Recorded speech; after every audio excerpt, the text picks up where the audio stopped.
30% of Australian borrowers, that's about 1.5 million people, were considered at risk of mortgage stress in the 3 months to July. That sets a new record, outstripping the previous high in 2008 during the GFC. The latest data from Roy Morgan indicates the number of mortgage holders at extreme risk is also above the long-term average. Joining me now to explain more of these figures, Roy Morgan CEO Michele Levine. Thank you for your time. I guess just starting with this measure of mortgage stress, because I know it's often roughly considered if you've got more than 30% of your income on your mortgage, then that's sort of beginning of stress areas. Does that sort of vary a lot though? For some households, that's probably not a bad position, but for others, it's pretty dire. Yeah, exactly. We use an algorithm and probably 30% comes about in the middle. But seriously, if you're at the lower income threshold, if you're right at the bottom of income, then something like 40% or 30% or 20% even of your income after costs, after tax and after your basic costs that you need to spend, 20% is pretty troubling. On the other hand, if you're at the top end of income, you earn a lot of income, you can afford to be spending 50% of your after tax, after expenditure income.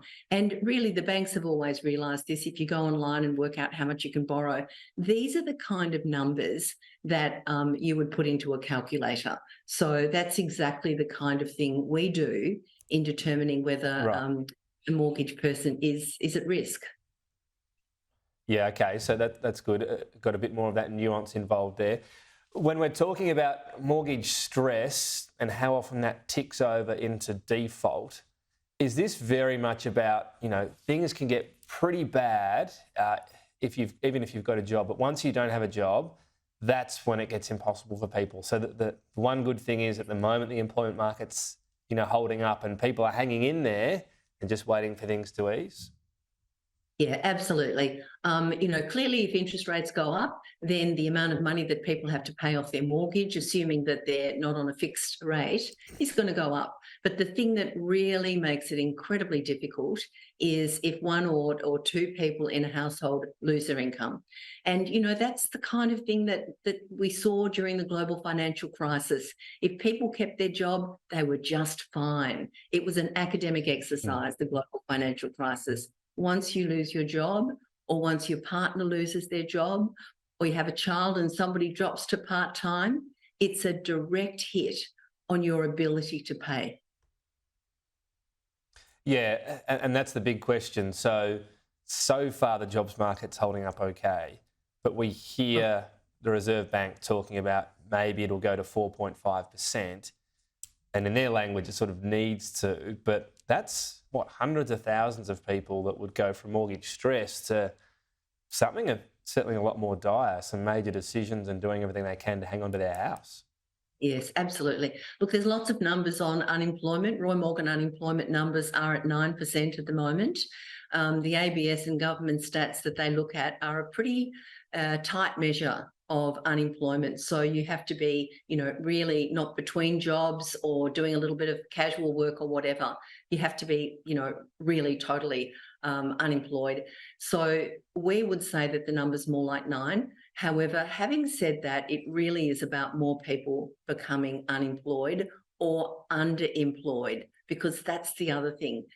Casual or part-time work doesn't give you as much income as a full-time job or as much security. So underemployment is also another thing to be looking at. And clearly, if that goes up, that will be really damaging. But I think the other thing we have to recognise is that during COVID, we all know people were spending like crazy, but they were also saving. So we've still got a bit of that buffer left. We've still got a bit that people can actually dig into their savings to pay their mortgage. Now, not everyone, but many people will still be doing that. And, when they run out of savings, they don't have a job, or one of the people in the family doesn't have a job, then they'll get really creative. And all I could say on the positive side is Australians are actually a pretty ingenious mob.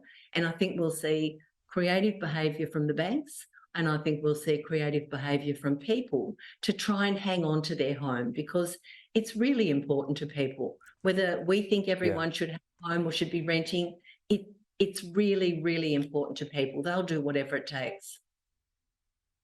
Yeah, and I guess the other thing that happened during COVID, a record number of people tapped into their superannuation. Now, I'm not going to get into the commentary around whether that was a good idea or what they spent it on, but they became aware of it.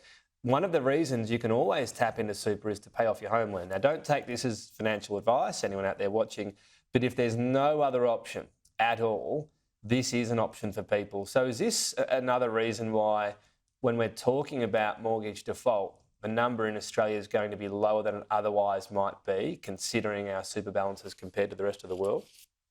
Yeah, look, that's one of the reasons.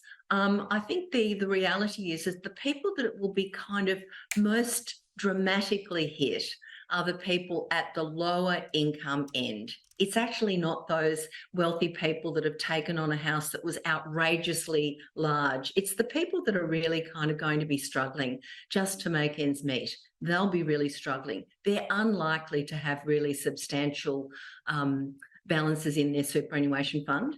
And so while that's a possibility, it probably doesn't really help those people that will be really struggling. I think they'll be calling on family and friends. I think they might be moving back with mum and renting their house, or maybe getting their mum to move in with them and charging her rent, or they'll be having friends come stay. There will be some quite interesting and typically Australian ingenious behaviour that goes on. All right. Tough times, we know that. I guess it's good to know that plenty will be able to get through it. We hope if that unemployment number in particular stays not too far above where it is. Michele, Levine, thank you.